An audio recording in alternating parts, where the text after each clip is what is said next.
Hindi lang po basta tag-ulan, kundi La Nina ang kailangang paghandaan ng mga lokal na pamahalaan at kabilang sa inaayos na mga daluyan ng tubig para iwas baha. Nakatutok si Mariz Umali.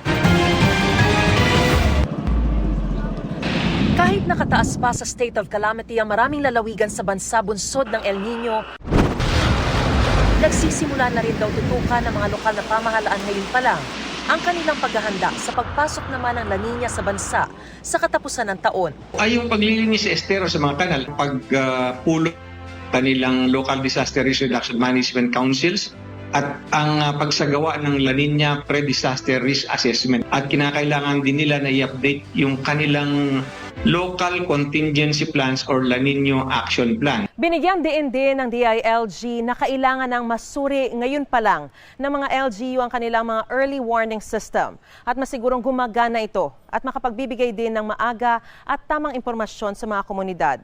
Pero pakiusap din ng pamahalaan sa mga residente na makinig sa balita at sumunod sa gabay ng kinauukulan para maiwasan ng matinding sakuna. Sa ilang syudad gaya ng lungsod ng Maynila, nililinis na ang mga estero, kanal at iba pang daluyan ng tubig. Tulad nitong stormwater sewer kontra baha sa Fugoso Street.